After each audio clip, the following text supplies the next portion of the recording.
Le service a évolué au fil des dossiers et des missions qui lui ont été confiées, pour des opérations qui restent quand même à caractère très très sensible.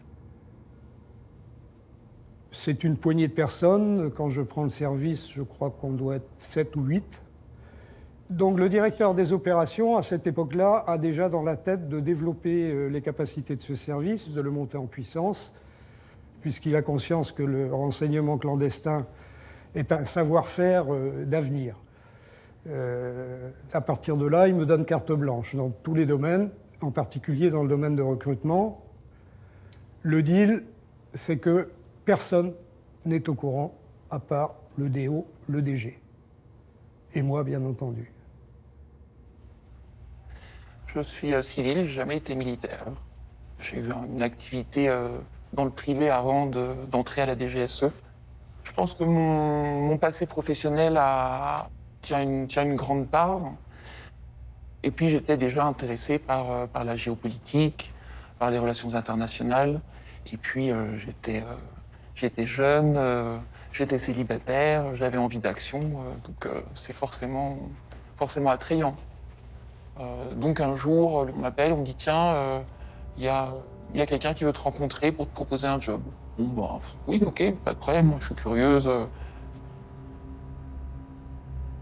J'étais étudiant et en fin d'études, on vous dit tiens, peut-être que par tes études, par ta tournure d'esprit, par ton envie de t'engager au service de l'État, ce serait bien que tu rencontres ou qu'on te mette en contact avec des gens de la DGSE.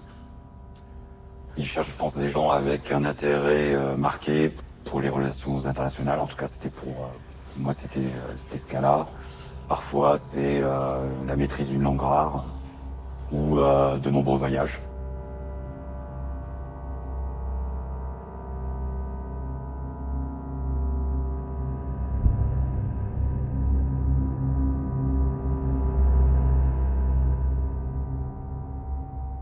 J'ai la chance, grâce à l'appui du directeur des opérations à l'époque, de pouvoir consulter le dossier des candidats qui ont été reçus au concours de la DGSE. Généralement, ça représente une trentaine de candidats.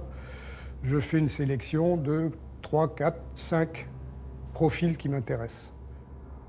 Je les fais venir dans un bureau anonyme de la DGSE.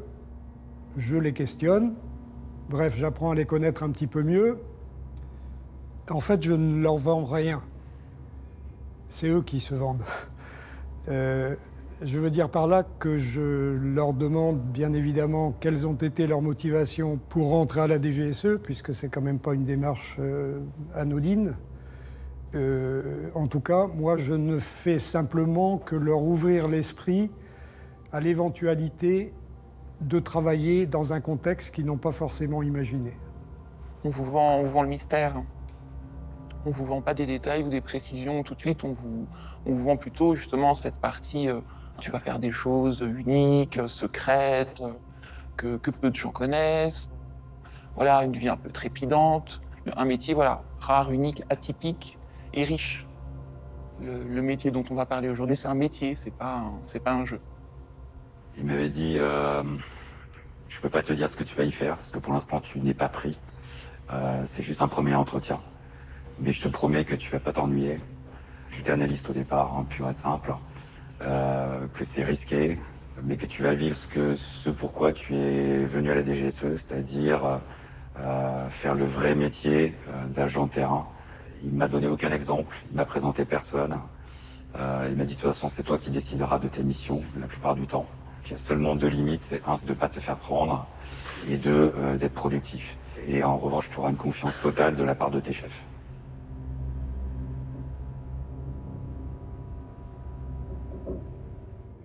Et au bout d'un moment, je leur pose la question de savoir si un travail opérationnel de clandestin les intéresserait. Or, ce sont des gens qui ne se sont pas du tout préparés à ça, puisque pour eux, rentrer à la DGSE, en particulier pour des gens qui ont le parcours classique, qui sortent de Sciences Po ou d'un DESS de relations internationales par exemple, leur vocation naturelle, c'est de servir comme analyste au sein de la direction du renseignement. Donc je les mets un peu brutalement au pied du mur, ce qui a généralement pour effet chez eux, de les ancrer dans une espèce de stupeur, puisque, évidemment, ils ne sont pas du tout préparés à ça. Et là, le chef de l'unité clandestine me dit, voilà, je suis à la tête d'une unité qui fait des choses un peu spéciales. À vrai dire, il m'a vraiment pas dit grand-chose, pour pas dire rien du tout. Et il me dit, voilà, si ça vous intéresse, je vais vous faire rencontrer quelqu'un qui va vous en dire plus. Alors, je dis, oui, forcément, ça m'intéresse, vous m'avez rien dit. Dans 80% des cas, ou peut-être même 90% des cas, les candidats, après un court temps de réflexion, acceptent, sans même en savoir plus, puisqu'évidemment, je ne dévoile pas le travail du clandestin. Donc, tu leur laisses un temps de réflexion. Je leur laisse 4 minutes de réflexion. Ils comprennent de manière un peu brutale que finalement, on leur demande de devenir un espion. Donc il y a à la fois une stupeur et puis une espèce de fascination et d'attrait pour un monde qui, par définition, est complètement mystérieux. Ça va pas être curieux, mais j'ai quasiment signé sans savoir ce que c'était. C'est-à-dire qu'on connaît les buts, on sait que ça va être un service où on joue sans filet, où on n'est pas dans la sécurité d'une couverture diplomatique. Donc j'ai rencontré en fait une autre agent clandestine. On parle des risques, des contraintes, que ce soit dans la vie quotidienne en France, comme évidemment quand on part en mission à l'étranger. C'est quand même une décision sérieuse à prendre, importante, des responsabilités. Je suis parti une semaine à la montagne et j'ai réfléchi. Et puis, en rentrant, j'ai dit banco.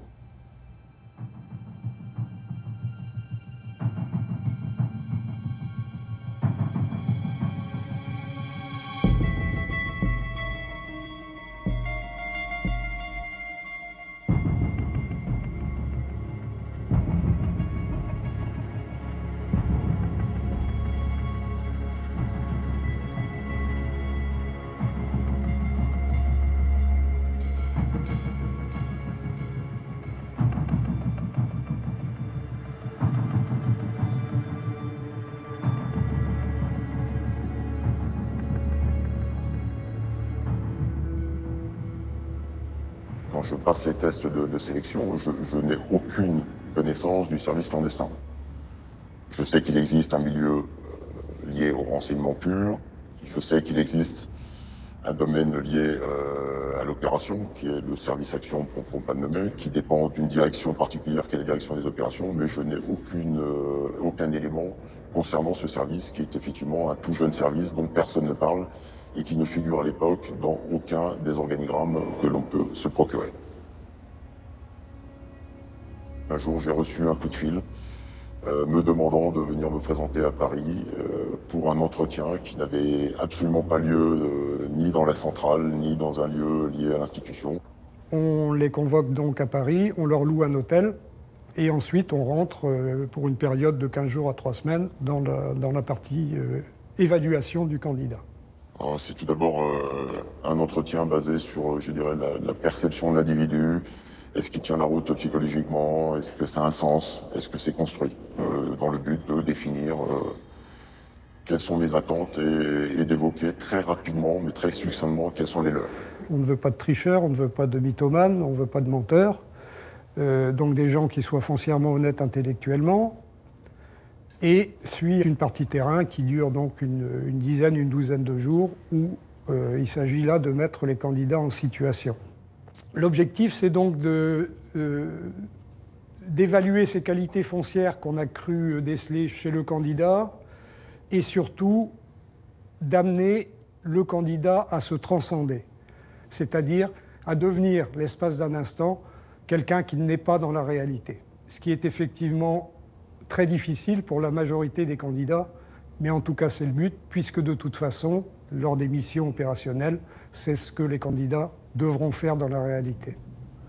Alors en fait, on m'a donné un budget en me demandant d'avoir un look de sans domicile fixe. Demain matin, tu viens avec ce costume-là, rendez-vous telle heure à République. Ok.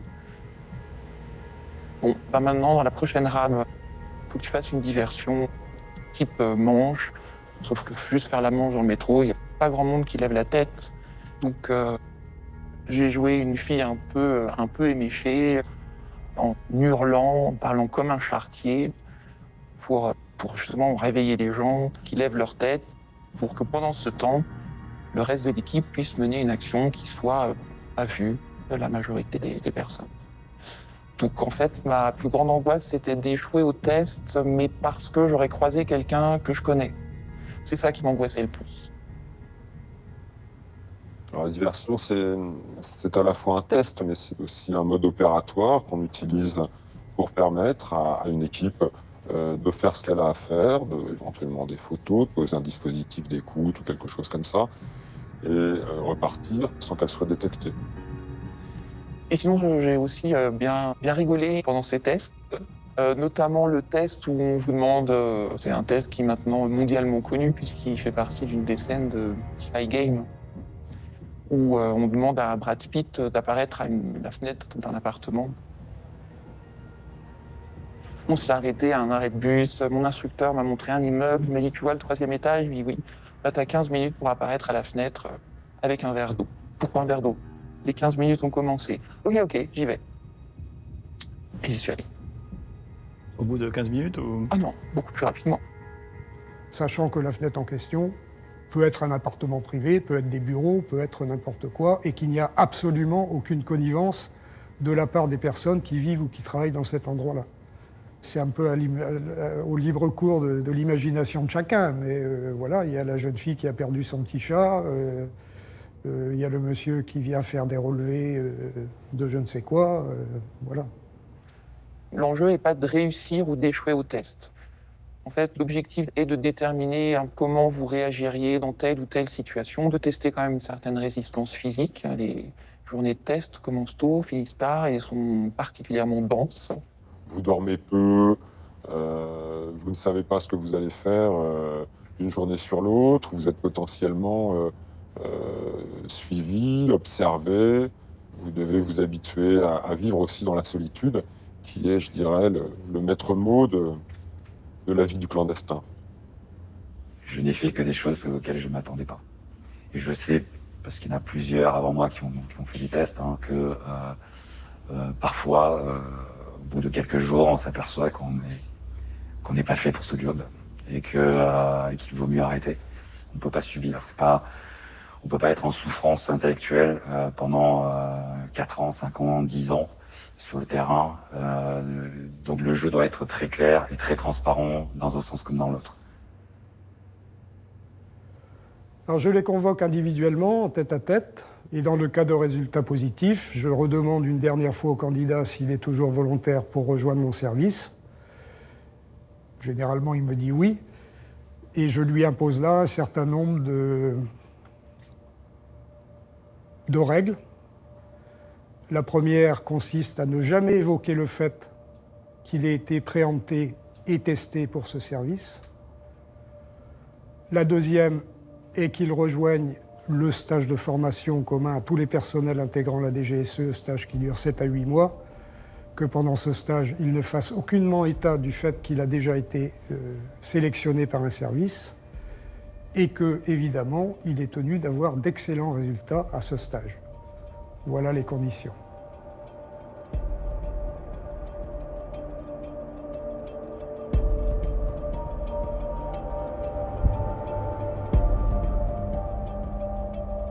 Le groupe de clandestins qui a été recruté à ce moment-là est formé en même temps. Déjà, le cloisonnement est très très fort entre l'unité clandestine et le reste de la boîte. Enfin, vis-à-vis du reste de la DGSE, on peut presque parler d'une mise en quarantaine. On est vraiment, au sens propre, retiré du service. C'est impossible vous n'allez pas arrêter de fréquenter les personnes que vous fréquentiez avant, c'est pas possible. Alors vous allez prendre du retrait, vous allez être beaucoup moins présent au siège de la DGSE, ce qui est normal, voire même plus du tout. Et c'est là où il faut au maximum se protéger pour éviter que tout le monde sache à l'intérieur de la DGSE ce que vous allez accomplir au titre du service clandestin.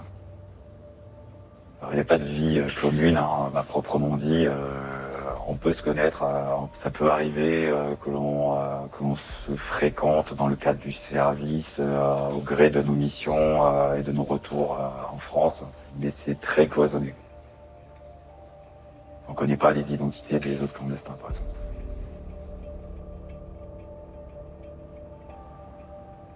Et on rentre là dans une deuxième phase qui est une phase de formation et de mise en condition de clandestinité, qui va durer à peu près 1 an, où on apprend à l'agent à se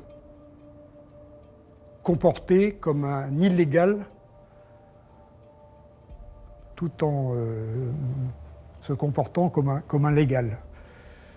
Je dirais que la philosophie est que le candidat prenne l'habitude d'être un passe-muraille, de ne pas apparaître dans le paysage.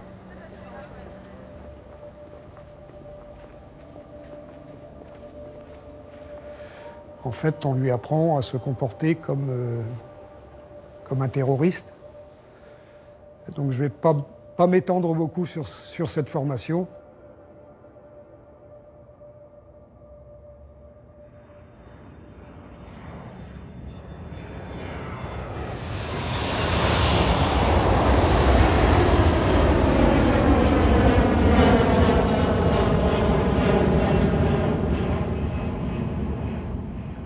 Un des premiers exercices auxquels on doit se livrer consiste à remplir une mission simple de renseignement dans un pays étranger et ensuite à revenir.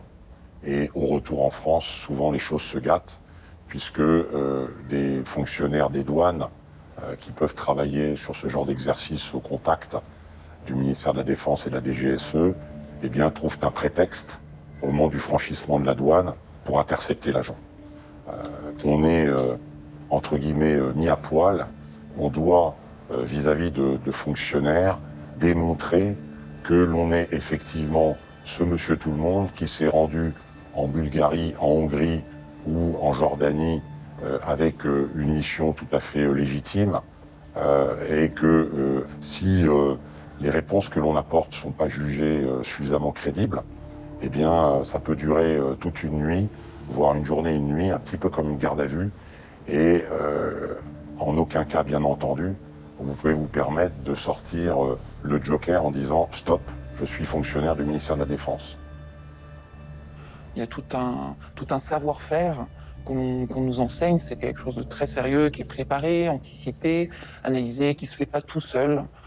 Pour le coup, j'imaginais ça un peu d'une façon assez solitaire. Or, pas du tout. C'est toute une équipe qui l'accompagne dans le montage de cette couverture et même aussi après, encore une fois, sur le terrain. On n'est pas loin d'une famille, donc oui, on se fait confiance. La confiance, c'est vraiment un élément déterminant, surtout dans l'adversité. C'est un peu comme une équipe de sport. Je veux dire, on attaque ensemble, on défend ensemble et on gagne ensemble. Et si on échoue ensemble.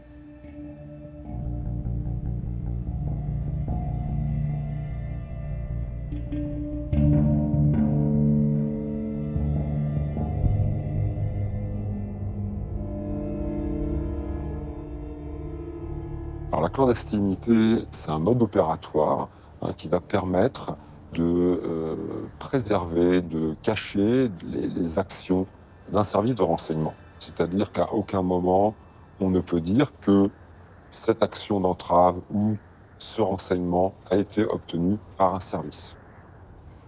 La clandestinité donc, s'appuie sur légende et couverture. La légende, ça consiste à se créer une nouvelle vie et la couverture à se créer un métier.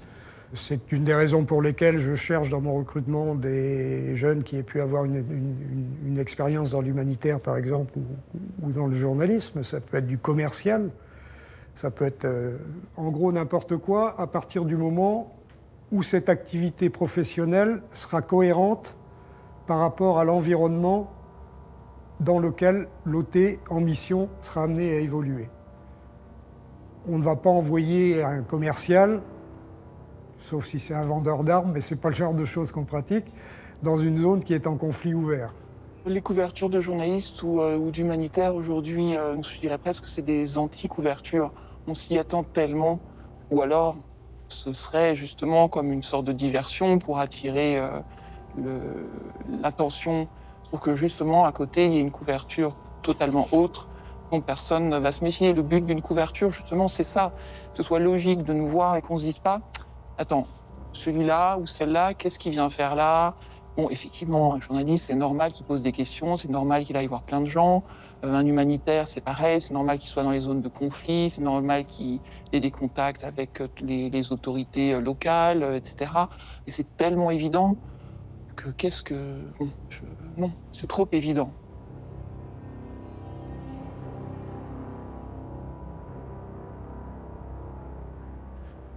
La légende, c'est vraiment la vie que vous vous créez. Si possible, il faut que ce soit pas si loin de vos qualités, de vos faiblesses, en fait. Il faut que ce soit une extrapolation de vous-même qui va vous permettre d'exploiter ce que vous êtes, mais dans une autre vie. Pour se créer une nouvelle vie, c'est bien de s'appuyer sur des choses connues. Donc de mélanger sa propre vie, la vie de proches, décaler dans les dates, décaler dans les lieux, mais on doit pouvoir raconter sa vie sans attirer l'attention. L'idée, bien sûr, c'est de protéger son identité réelle et de protéger sa famille.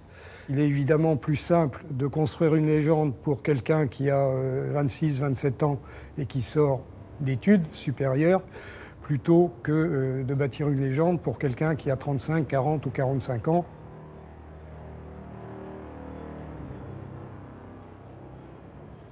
Être clandestin, c'est un changement de vie. Qu'est-ce qui nous permet, nous, d'aller dans ce pays sans se faire détecter comme agent du service pour accomplir cette mission, qui protège à la fois l'agent et qui protège également le service. Puisque, je le rappelle, la règle de base, c'est que le service ne reconnaît pas les missions qui sont faites par ses agents. On peut très bien partir sous sa propre identité. Mais si on est clandestin, on comprend tout de suite qu'il faut absolument démarquer sa vie de tous les jours des liens qui le relient au service. C'est-à-dire que M. Yves Dupont, lorsqu'il part en mission, aura une adresse qui n'est pas la sienne, aura un compte en banque qui n'est pas son compte en banque personnel. On peut le faire également sous identité fictive. Et là, c'est l'inverse, c'est-à-dire que le clandestin doit pouvoir adapter sa vie de tous les jours au futur mode de vie qu'il devra avoir pour sa mission. On n'utilise pas forcément ce qu'on appelle l'identité fictive, dont on a vu les limites, je pense notamment à l'affaire du Rainbow Warrior il y a quelques années, où on a bien vu que les identités fictives utilisées par les deux agents ont tenu 48 heures. Si c'est une identité fictive, il faudrait créer toute une vie. Alors si c'est des chebabs de Somalie qui n'ont aucun moyen de renseignement en France, à la limite, ou des talibans, c'est pas très grave. Si c'est contre les Russes, ils mettront pas très longtemps pour comprendre que cette légende, c'est une légende, et ils vont la faire écrouler très vite. Nous sommes des gens normaux au départ, et tout ça, c'est une question d'entraînement. Ça demande beaucoup d'entraînement.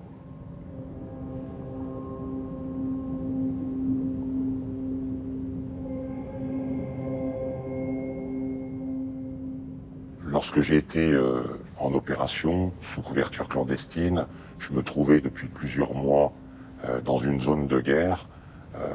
Un de mes contacts qui ne me connaissait que sous couverture vient me voir un jour et me dit écoute, tu trouves pas que machin là, il a un comportement un peu bizarre? Je dis je sais pas, de quoi veux-tu parler? Écoute, je sais pas, mais il parle pas, il est très discret. Pour moi, c'est un mec de la DGSE. Alors je lui réponds spontanément, écoute, j'y connais rien dans ces trucs-là. Mais maintenant que tu m'en parles, t'as peut-être raison. Ce qui signifiait une attitude énorme pour faire mon boulot. Pour moi, c'était le summum.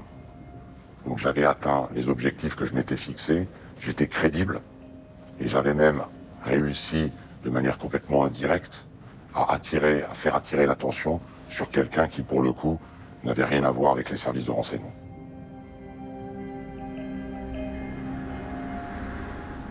L'essence même de ce service clandestin, c'est d'aller au contact des mouvements insurrectionnels.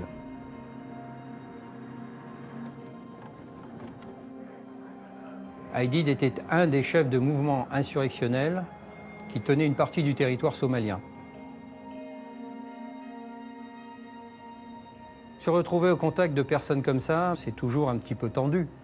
Parce qu'on sait qu'on a en face de soi un homme qui n'a pas d'état d'âme. On reste concentré sur sa couverture, parce qu'évidemment, je n'étais pas reconnu comme agent des services, sinon là, mon sort était réglé. J'ai senti en le voyant un homme déterminé. Il a longuement regardé mes papiers qui étaient évidemment bien entendu faux. On était dans une cave au fin fond d'un quartier complètement paumé d'une ville africaine. Et vous vous dites là pendant ces 2 minutes que votre sort est entre les mains d'une bande que vous ne connaissez pas, que vous n'avez jamais vue, où vous vous sentez totalement vulnérable et vous vous sentez totalement lié à ce que vous avez appris en stage finalement. Et vous savez pertinemment que le moindre stress que vous allez manifester peut être est mal perçu et peut insinuer que vous êtes un espion. On bascule de la notion de « on vous parle » ou de la notion de « vous êtes un espion » et vous allez vous retrouver otage.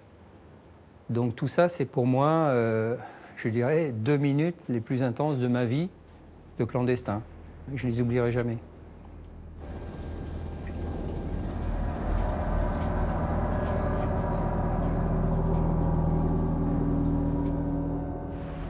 Ce sont souvent des mouvements en situation de faiblesse par rapport au gouvernement en place dans le pays.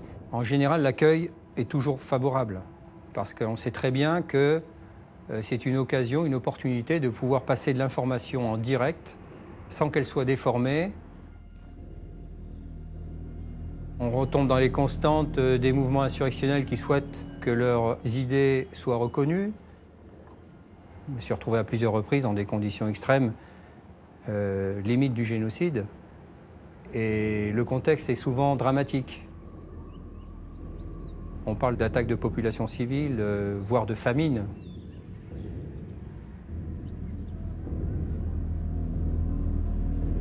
On va depuis un soutien économique, financier, un soutien politique, un soutien militaire.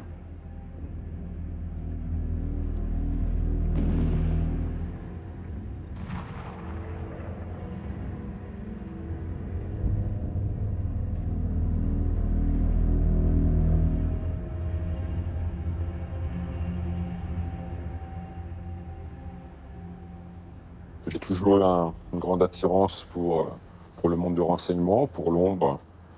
Et puis, aujourd'hui, toute opération, et notamment on le voit dans le Sahel, pour monter des opérations, il y a besoin d'anticiper, il y a besoin d'un renseignement en amont. C'est ce qui m'a toujours passionné. Et plus encore que ce renseignement qu'on va aller chercher, eh bien, c'est de pouvoir être infiltré, c'est d'avoir cette excitation qu'on a pour capter une information brute, sans être détecté, et sur laquelle on sera capable de donner un avis sur la fiabilité. J'imagine mal qu'on puisse rentrer dans ce genre de carrière sans avoir un minimum de patriotisme chevillé au corps. Maintenant, il y a d'autres motivations aussi. Ça peut être simplement le goût de l'aventure, ça peut être le goût de faire des choses hors du commun, cette espèce aussi de perversité de faire des choses interdites. Je pense qu'il y a une forme de défi, de se prouver qu'on peut endosser une autre vie et qu'on peut être parfaitement légitime et convaincant. Je pense que c'est assez excitant de recruter une source parfaitement inconsciente, de réussir avec le temps à gagner sa confiance et à lui tirer les vers du nez, comme on dit, en recueillant des informations extrêmement sensibles.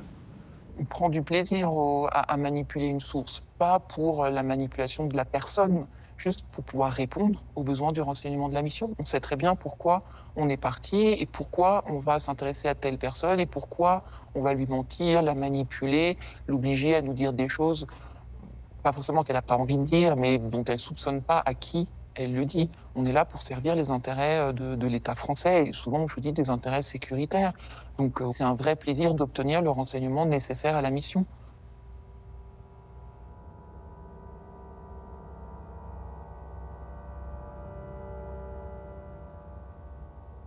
Les techniques de manipulation de sources reposent sur ce qu'appellent les Américains le MICE, c'est-à-dire Money, Ideology, Compromission, Ego.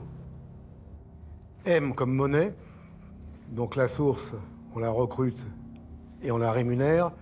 Maintenant, c'est pas parce qu'on donne de l'argent qu'on a du bon renseignement et il faut éviter de faire de votre source, pardonnez-moi l'expression, mais un bon fonctionnaire parce que il va être très enchanté de récupérer de façon régulière de l'argent, mais le renseignement risque d'être de moins bonne qualité. Donc, si le renseignement est bon, on paye. S'il est moins bon, on paye moins, on ne paye pas.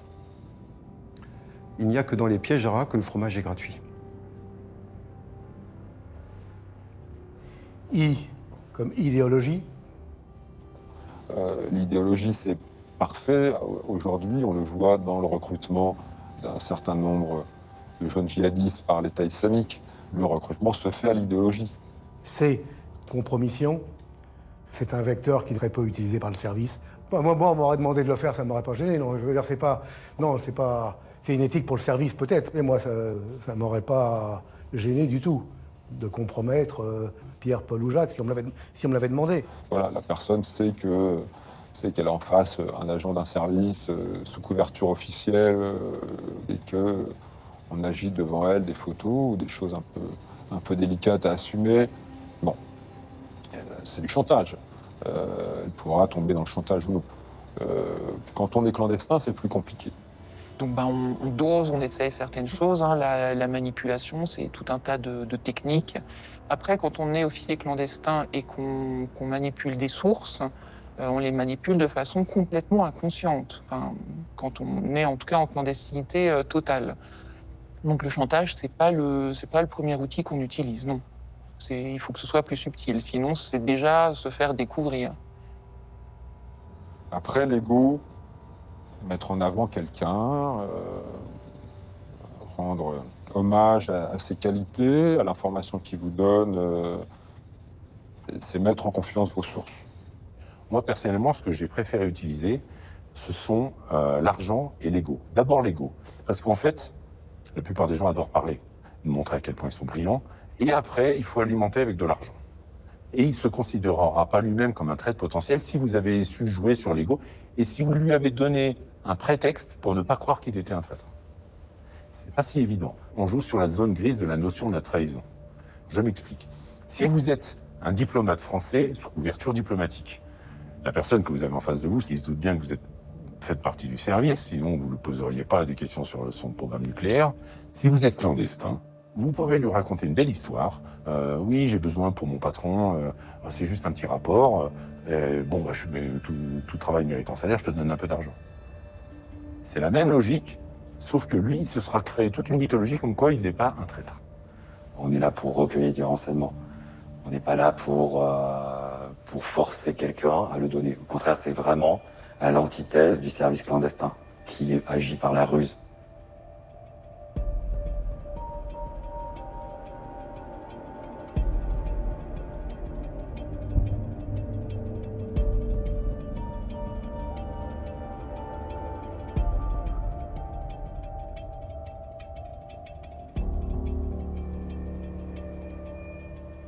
Pour moi, ne pas dire ce que je fais n'est pas mentir.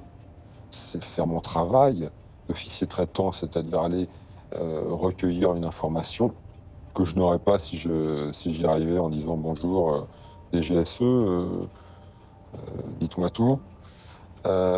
Ensuite, j'assure la protection de ma famille en montant effectivement sur qui je suis à l'extérieur. Ce qu'il y a, c'est que on ment sans arrêt. On ment toujours dans l'exercice du métier de la couverture, et on ment aussi là où on vit avec sa famille, dans l'environnement du coin. Je pense que c'est la première qualité du clandestin qui joue toute sa vie, pendant qu'il est en activité, un jeu de rôle, qui doit pouvoir mentir à son environnement le plus proche, y compris à sa femme, parce qu'on sait tous qu'un jour ou l'autre, les confidences sur l'oreiller peuvent être dramatiques. On a une vie comme tout le monde, et cette vie, on va devoir la gérer. Ce qu'on va devoir gérer en premier lieu, c'est notre sécurité, la sécurité de notre famille.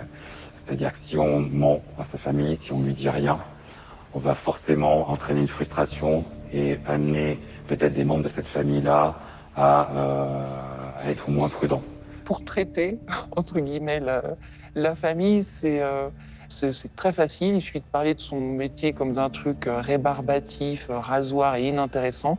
D'un seul coup, les questions s'arrêtent très très vite. Où les gens, en fait, sont plus à même de parler d'eux, parler de ce qui les intéresse que de poser des questions. Finalement, votre famille, c'est un petit peu vous qui allez devoir avoir la responsabilité de savoir ce que vous pouvez leur dire. Pour ma part, il n'y a que mon compagnon qui sait que je pars en mission. Et puis, j'avoue que je l'ai un peu laissé se débrouiller tout seul avec les amis, la famille, les voisins.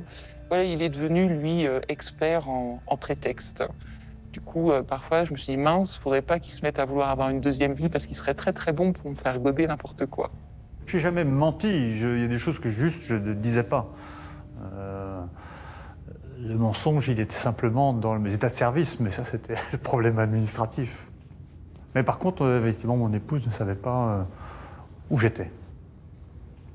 Alors moi, j'ai une position un peu iconoclaste sur ce sujet-là. Je conseille toujours à mes officiers traitants à l'époque d'avoir un confident, qui peut être le mari ou la femme, qui peut être le père, la mère, un très proche ami. On est quand même évidemment dans un métier à très très forte pression, où on doit subir un stress permanent, où on doit mener une double vie, où on doit mentir en permanence. Où on peut être, le cas échéant, exposé à des risques. Et il faut impérativement, pour moi, que la personne ait un exutoire. On peut mentir sans vraiment avoir l'impression de mentir. Quand on incarne totalement sa mission, son personnage,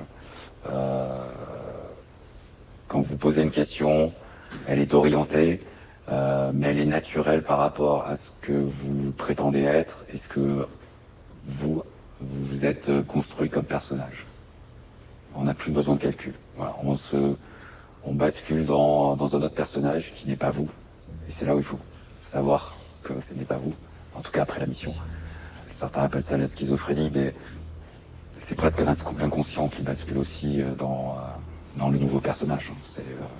On peut être amené à faire des rêves en identité fictive.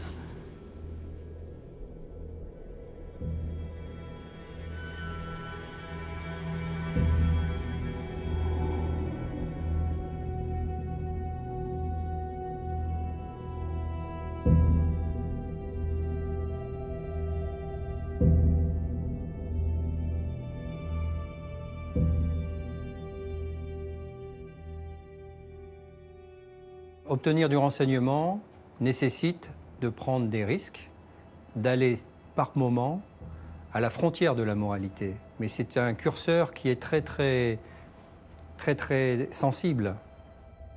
Et c'est une question qui n'apporte pas une seule réponse. Moi, je me suis posé cette question-là à partir du moment où j'avais créé des relations proches avec des capteurs, des sources locales, qui bien sûr ne savaient pas que je les manipulais. Et donc j'ai dû cesser des relations humaines de manière abrupte, sans que les gens comprennent. J'ai dû les utiliser potentiellement contre leur propre pays d'une certaine manière. Et on ne peut pas dire que ce soit extrêmement moral, au sens personnel que j'ai de la moralité. Donc j'en ai tiré une définition, mais qui n'appartient qu'à moi, c'est que la moralité des services de renseignement, c'est d'utiliser les faiblesses humaines pour le bien commun de la France. Ça m'a posé des cas de conscience, mais j'ai toujours considéré que le but ultime était plus important que mes propres petits cas de conscience. À partir du moment où vous rejoignez la DGSE, vous acceptez de servir l'État, on vous demande une grande intégrité intellectuelle et éthique. Et je pense que franchir la ligne jaune de la moralité en permanence est quelque chose qui n'est pas acceptable pour le service et n'est pas accepté. L'État français me demande de travailler à la marge de la légalité. Je le fais en toute conscience et en toute loyauté. Les objectifs de la DGSE sont d'assurer la sécurité des citoyens et des intérêts de l'État. La fin justifie les moyens. Les enjeux sont suffisamment importants pour l'ensemble de la société. C'est des enjeux sécuritaires, mais aussi des enjeux stratégiques, de choix politiques. Aujourd'hui, les relations internationales, les États sont interdépendants.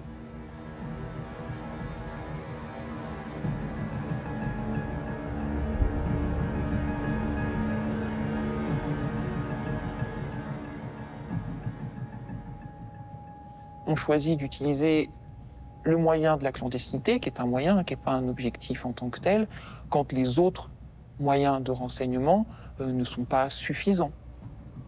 Après, c'est des décisions plutôt confidentielles. L'avantage d'un montage clandestin, c'est qu'on va choisir, c'est du sur-mesure. C'est-à-dire qu'on va le monter pour être au plus près de la cible. Nous, on va chercher à immerger un officier traitant dans une zone qui nous intéresse, avec l'idée qu'il va pouvoir travailler plusieurs années sur cette zone. La notion de durée est donc déterminante et capitale. Il va falloir passer une première barrière qui concerne toutes les questions qu'on peut lui poser. Monsieur, pourquoi vous venez ici? Le pays est en guerre ou est en crise, etc. Qu'est-ce que vous venez faire? Et la deuxième idée dans cette notion de durée, c'est qu'il devienne un peu un habitué du paysage, qu'il ait su nouer les contacts au bon niveau pour aller chercher le bon renseignement. Il faut que ce soit dans une zone ou sur un thème qui va intéresser les autorités politiques pendant des années. Je me rappelle très bien qu'on avait fait Paris du Sahel il y a 10 ans. Parce qu'on sentait tous qu'il y avait une fracture forte sur cette zone-là et qui allait aspirer beaucoup de groupes.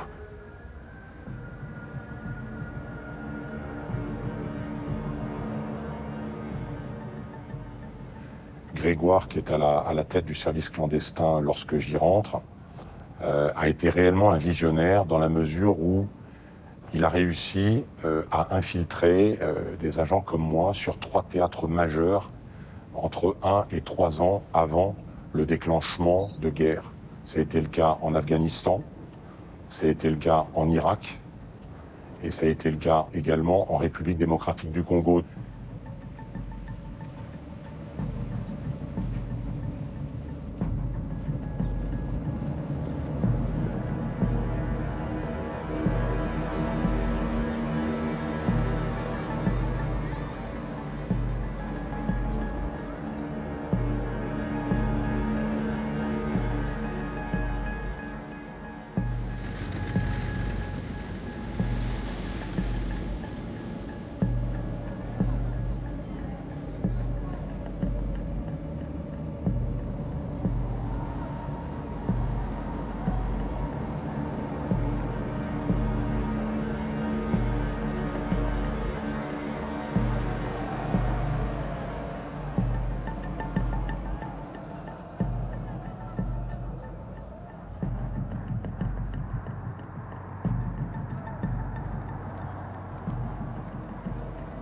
Ça illustre la capacité d'anticipation et ça illustre aussi la pleine vocation d'immerger des agents avant qu'ils puissent réellement remplir leur mission.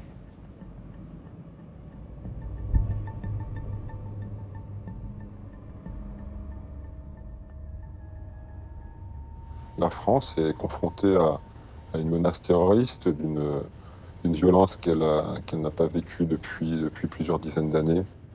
Et pour contrer cette menace qui nous touche dans l'Hexagone, mais aussi à l'étranger, eh bien, il y a besoin de renseignements, d'informations. C'est le travail des agents de la DGSE.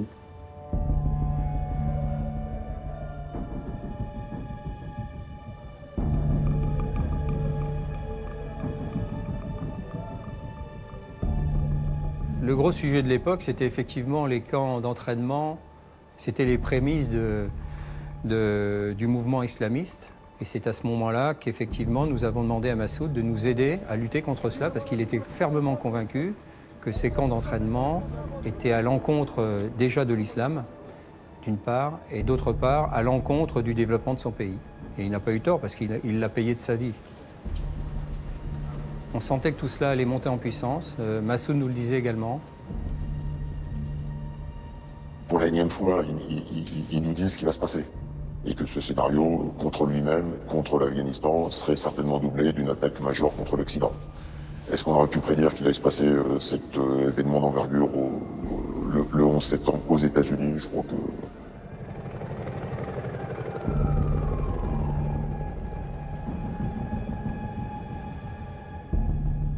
Je crois pouvoir affirmer que nous avons assisté, et j'étais aux premières loges, avec la création de ce qui est devenu Al-Qaïda, à la mise en place d'une méthodologie que je retrouve absolument dans ce qui se passe aujourd'hui, on peut le dire, sur la Syrie et sur l'Irak avec Daesh et le califat.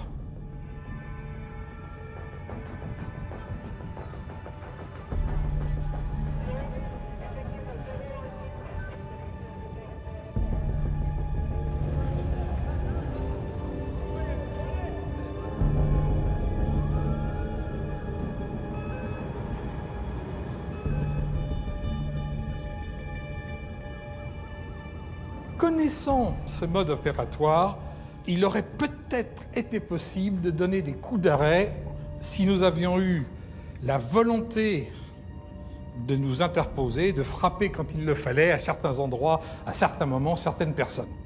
Quand je dis frapper, j'entends bien entendu par là neutraliser, j'entends tuer. Il y avait des structures à démolir, il y avait des réseaux à neutraliser, il y avait des personnes à tuer, c'est évident, et ça fait partie des missions des services secrets. Moi, je n'ai pas une critique à mener sur les choix qui ont été faits à l'époque. Avec le rebours, c'est facile de dire on aurait dû. Mais si on se reporte 20 ans en arrière, qu'est-ce que c'était que l'Afghanistan à cette période, quand il y avait d'autres problèmes, dans d'autres endroits beaucoup plus sensibles et qui touchaient beaucoup plus directement les intérêts français. La France ne se sentait pas visée par cela, malgré ce que disait Massoud en disant « si vous ne nous aidez pas, nous, un jour vous l'aurez ce problème dans votre pays ». C'est difficile de convaincre parce qu'il y a toujours d'autres priorités et l'Afghanistan, à l'époque, ce n'était pas la priorité numéro 1.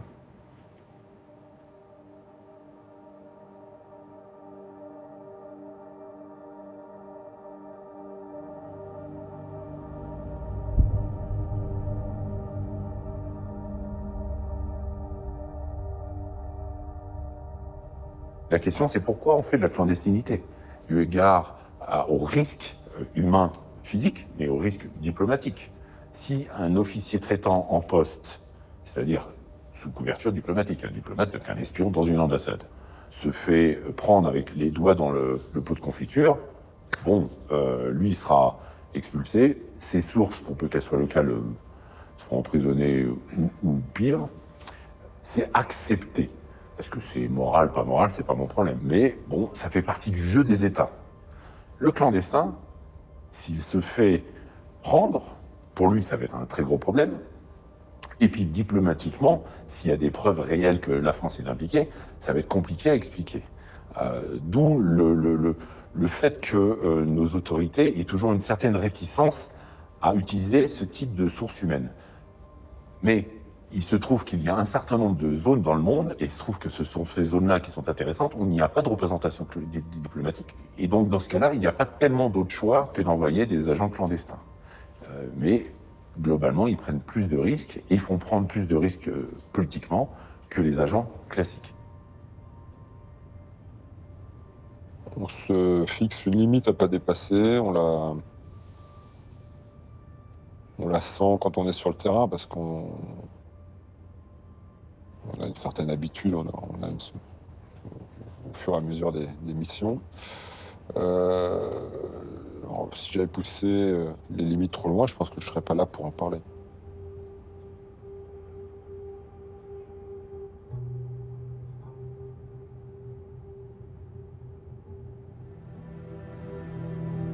Denis, c'est moi. C'est ta femme qui te parle. Je passe ce message à la radio en espérant que tu m'entendes, là où tu te trouves quelque part en Somalie. Je veux te rassurer, te dire que nous allons tous bien. Les enfants vont bien, ils sont solides, ils travaillent très bien à l'école et sont en parfaite santé. Ils pensent beaucoup à toi, ils sont très fiers de leur papa. Tes parents vont bien également. Nous sommes tous très entourés. On prend soin de nous et surtout n'aie aucune inquiétude là-dessus, aucune vraiment, Denis. Nous t'aimons et tu nous manques énormément. Alors prends soin de toi, Denis, et surtout de ta santé. J'ai confiance en toi, en ton mental et en ta solidité. Tout cela, tu nous l'as transmis. J'espère que ce message arrivera jusqu'à toi et t'aidera à tenir. Nous sommes tous avec toi, tous. On ne lâche rien et tu me connais, je ne lâche rien. Il te faut rentrer maintenant, nous attendons tous ton retour. Tu nous manques.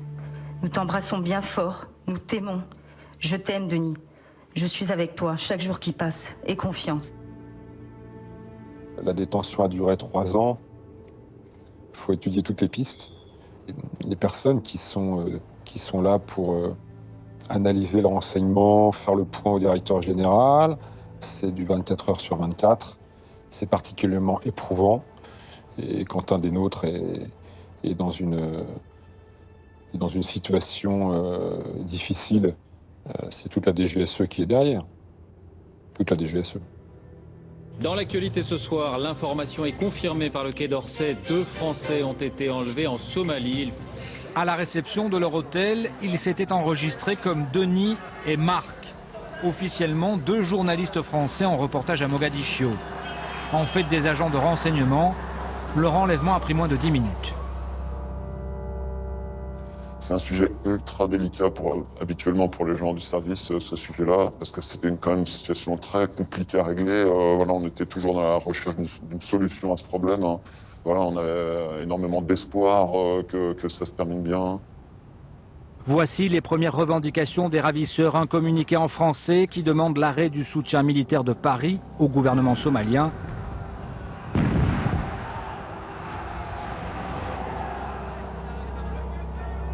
Marc Aubrière est libre.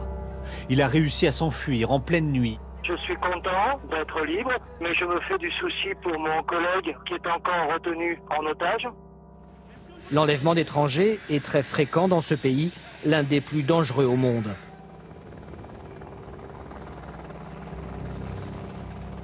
Les services secrets ont réussi à le localiser. C'est là, à Bulow-Marère, que les militaires français ont lancé l'assaut en hélicoptère. Le commando devait libérer Denis Alex, agent des services secrets, otage depuis 3 ans et demi. Lors de l'assaut, de violents affrontements s'engagent. Le sort de Denis Alex reste incertain. Les Chebabs affirment que l'otage est toujours en vie. Tout donne à penser que malheureusement Denis Alex a été abattu par ses geôliers.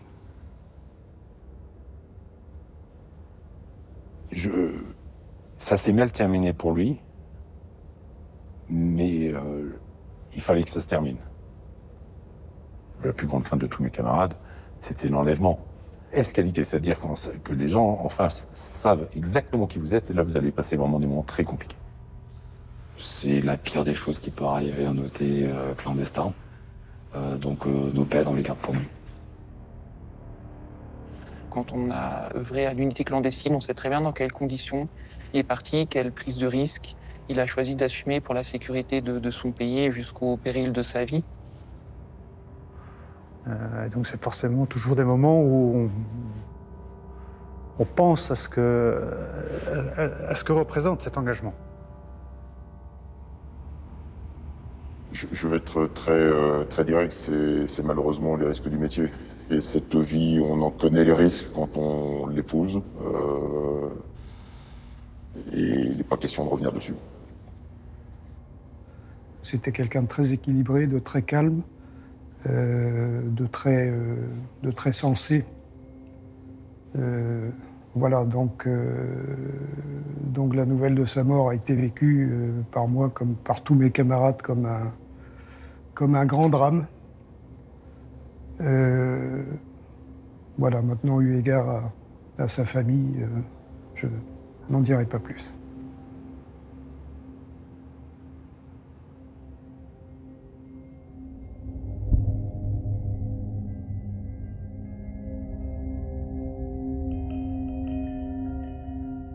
Alors, il ne faut pas oublier une des missions principales de la DGSE, c'est la diplomatie parallèle. En étant très prudent sur ce mot à qui on fait tout raconter. Dans toutes les ambassades où j'ai travaillé sous couverture, l'ambassadeur m'a toujours demandé, en dehors même de mes activités parfois de la DGSE, mais très souvent les deux se recoupaient, de faire ce qu'ils appellent eux le sale boulot, c'est-à-dire d'aller discuter avec les voyous, avec les gens qui ne sont pas fréquentables. Pour des raisons très simples, c'est compromettant pour eux de s'afficher avec les gens que la politique officielle de la France critiquent, récusent. D'un autre côté, ces gens-là, il faut bien les écouter et parfois leur faire passer des messages très clairs et très nets. Et c'était le cas avec les talibans, il fallait quand même que quelqu'un les écoute.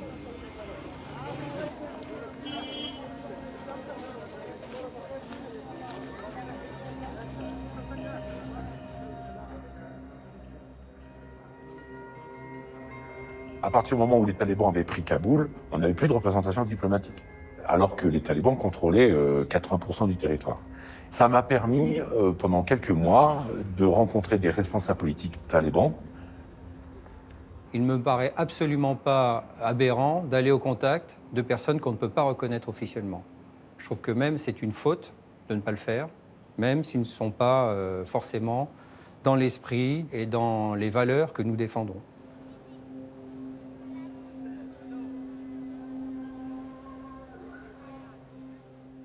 Alors, je ne vais pas vous dire que ce n'était pas un régime de tortionnaires.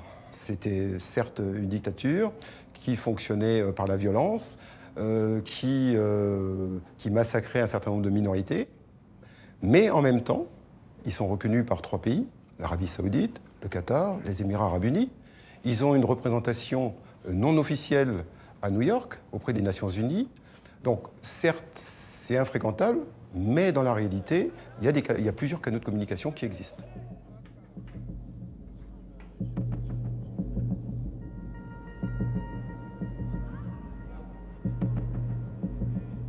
On va dire ça, c'est un des points forts des services de renseignement, c'est qu'un service de renseignement, il joue le champ complet. On avait des contacts avec Massoud, avec l'Alliance du Nord, on avait des contacts avec les talibans, et on avait également des contacts avec un certain nombre d'opposants aux talibans.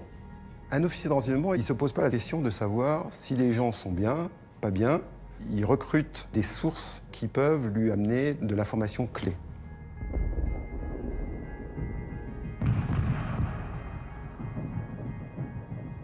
Massoud, par ses propres services de renseignement, par ses moudjahidines, était en mesure de renseigner la DGSE sur les talibans. S'il fait un prisonnier, c'est toujours plus intéressant d'avoir un officier traitant sur place qui est en mesure de participer à l'interrogatoire que d'avoir l'information par une source ou par différents remous. Il ne fait pas ça uniquement parce que c'est la France, il fait ça parce que la France va le soutenir en termes de formation, en termes d'armement.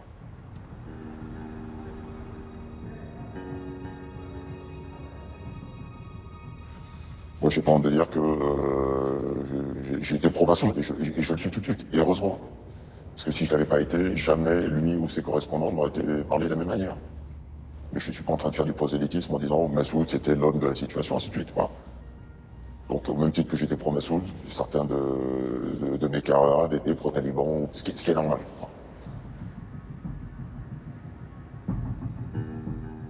Encore une fois, on doit essayer de rester objectif et de ne pas épouser la cause des gens qu'on côtoie. On n'est pas là pour ça. On est là pour comprendre ce qui se passe, pour identifier les forces en présence ou les forces naissantes et pour renseigner sur la situation d'une zone.